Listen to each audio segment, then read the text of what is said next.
اعوذ باللہ من الشیطان الرجیم بسم اللہ الرحمن الرحیم۔ عزیز طلبہ السلام علیکم، امید ہے آپ خیریت سے ہوں گے۔ اللہ سب کو اپنے حفظ و امان میں رکھے۔ عزیز طلبہ، آج کا موضوع جو ہے وہ اردو سال دوم کا دوسرا سبق تشکیل پاکستان۔ عزیز طلبہ، تشکیل پاکستان ہر لحاظ سے بہت اہم ہے۔ ایک آپ کے اردو کا یہ دوسرا سبق ہے اور دوسرا آپ کے مطالعہ پاکستان سے بھی اس کا بہت تعلق ہے، کیونکہ تاریخ ہمیشہ ایک ہی ہوتی ہے۔ میں کوشش کروں گا کہ اپنے 4 لیکچرز کے اندر اس سبق کو، جو نہ صرف اردو کے اس ٹاپک کو بلکہ آپ کے مطالعہ پاکستان کی تاریخ جو ہے اس کو بھی جو ہے مکمل اس کا احاطہ کیا جائے، اس کو مکمل کیا جا سکے، میں پوری کوشش کروں گا۔ یہ ایک خاصا بڑا سبق ہے۔ اس سبق کے اندر مسلمانوں کی 300 سالہ تاریخ کو ڈال دیا گیا ہے۔ دیکھیے، ایک سبق کے اندر بہت سے پہلوؤں سے بہت سے واقعات جو ہیں وہ ڈال دیے گئے ہیں، لیکن اس کی تشریح کرتے ہوئے، اس کا خلاصہ بتاتے ہوئے، اس کا سیاق و سباق بتاتے ہوئے وقت اس لیے لگتا ہے کہ اس کے ہر جملے، ہر فقرے کے اندر پورا واقعہ موجود ہے، اس کے پیچھے تاریخی واقعات ہیں۔ اگر ہم پورے واقعات کو بتانا شروع کریں تو یہ سبق تو 20 دنوں کے اندر بھی ختم نہیں ہوتا۔ کوشش کریں گے کہ یہ سبق جو ہے اپنے 4 لیکچرز کے اندر میں مکمل کر لوں، اور آپ لوگ بھی دھیان سے سنیں۔ اکثر اساتذہ کرام اس سبق کو جو ہے وہ پڑھاتے ہوئے تھک جاتے ہیں، اور طلباء جو ہیں وہ بھی اس سے بیدار ہو جاتے ہیں کہ یہ سبق جو ہے، لیکن بہرحال یہ سبق اہم ہے، مطالعہ پاکستان کے لحاظ سے بھی اہم ہے اور اردو کے لحاظ سے بھی اہم ہے۔ ہمارا دوسرا سبق ہے تشکیل پاکستان۔ مصنف کا نام میاں بشیر احمد ہے۔ تھوڑا سا ان کے بارے میں تعارف پہلے لیکچر میں بتا چکا ہوں۔ کچھ اہم نکات ہیں۔ مسلم لیگ کے رہنما تھے، سرگرم رکن تھے، مسلم اسٹوڈنٹ فیڈریشن کے صدر رہے۔ اس کے بعد رکن مجلس وضع قوانین، جو قوانین وضع کرنے کے لیے جو مجلس تھی اس کے بھی سرگرم رکن تھے۔ قائد اعظم سے ان کو بہت عقیدت تھی، ان سے ذاتی مراسم تھے، تعلقات تھے، اچھے نثر نگار اور شاعر بھی تھے۔ یہ ان کے اہم جو ہیں وہ خوبیاں ہیں۔ اب سبق کے نکات کی جانب آتے ہیں۔ آپ صرف یہ دیکھ لیں کہ یہ صرف اہم نکات میں نے لکھے ہیں۔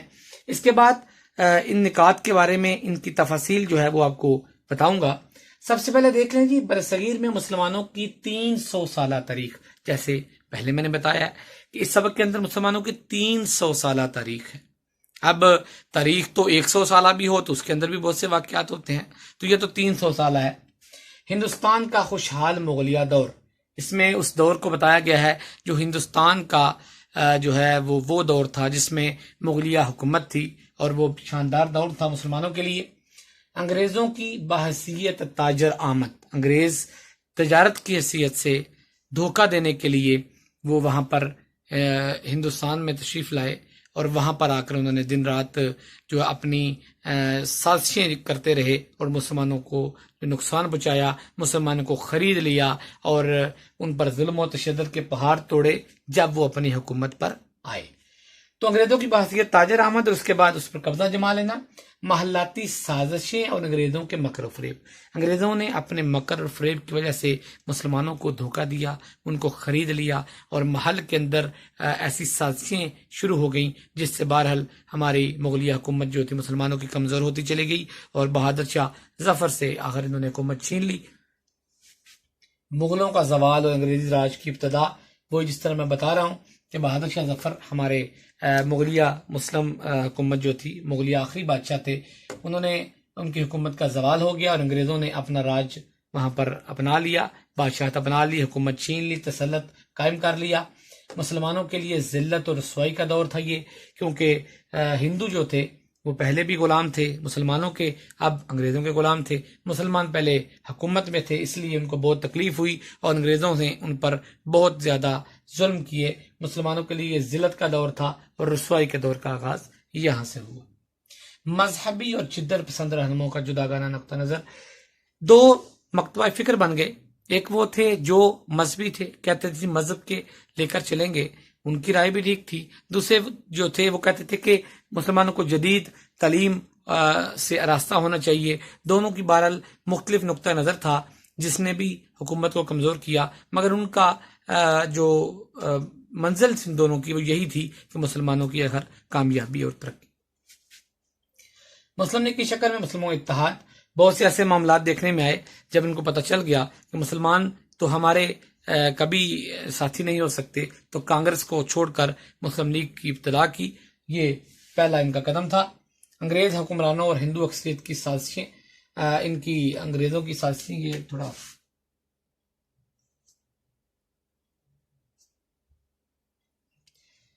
انگریز حکمرانوں اور ہندو اکثریت کی سازشوں نے مسلمانوں کو مزید کمزور کیا اور نقصان پہنچایا. مسلمانوں کی بے پناہ مخالفت کی. پاکستان کا قیام الحمدللہ ہو گیا، اور اس کے بعد استحکام پاکستان، اس کے تقاضے، کیونکہ ہندو کہا کرتے تھے کہ مسلمانوں نے پاکستان بنا تو لیا ہے مگر اس کو قائم نہیں رکھ سکتے، کیونکہ کیسے چلائیں گے، اللہ نے اس کو چلا دیا.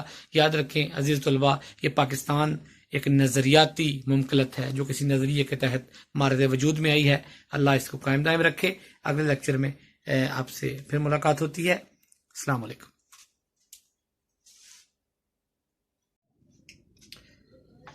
عزیز طلباء، آگے چلتے ہیں.